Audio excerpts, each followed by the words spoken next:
And then we're there fooling around.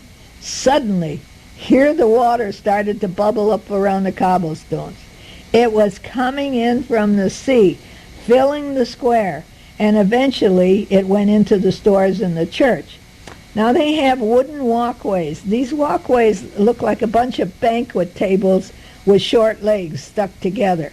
And they put them up. They keep them there, so it must be it comes quite often whenever the water is up, the sea is up. They put them up so that people could get from one side of the square to the other.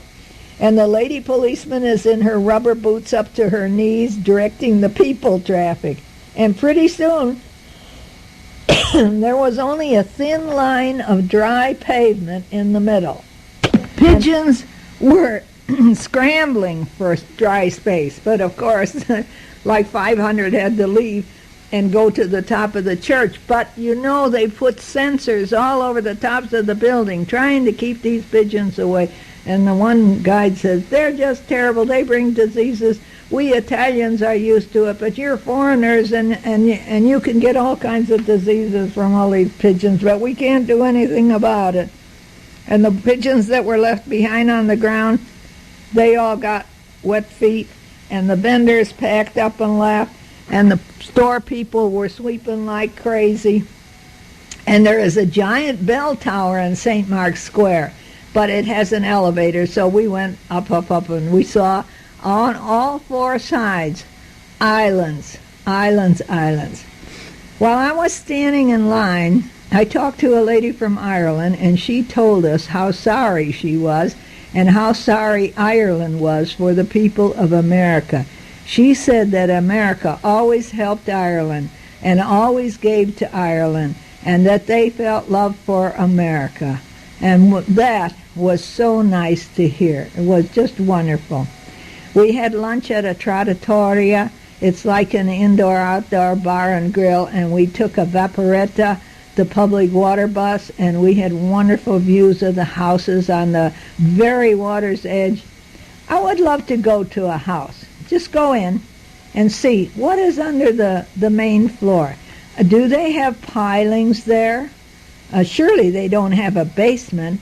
You know, I always think about these things. I forget to ask the guide the important questions. There's the big Grand Canal, and then there's small canals with the houses, or more to say, the apartments on them. Franco said that when we leave, he will get a group, and it will only be 24 people. And I thought, 24 less people to leave a tip at the end of the trip. Ay, ay, ay. They had a lot of cancellations, and who can say if it had been us, would we have canceled? I don't know. We drove to Verona to see Juliet's balcony. I remembered that I have a watercolor of the balcony. This picture is from 20 years ago, and it's in my kitchen. I see it every day. So this time I bought a jigsaw of Romeo and Juliet kissing under the balcony. As we drive through the grape vineyards, we see the huge bunches of grapes. They're ready to pick. They're purples and some are golden browns. I didn't see any green ones. Now, back to Romeo. On all the walls and the mesh fence and the bricks, there is graffiti. When you finally do see it, it is amazing that people wrote their names so tiny and so small. I told Franco, I didn't see that 20 years ago. He says, hey, it has been here for 40 years. And in the courtyard, there is a life-size statue, it's bronze, of Juliet, and she's standing her. And her left breast is like a bright gold because people keep touching it for good luck. Franco had us together, and he says, please, please do not touch her bosom. You only look stupid, and it wears out the statue. So we didn't do it. The city of Verona looks clean, lovely shops, wide streets. A Colosseum there was looking good for its age.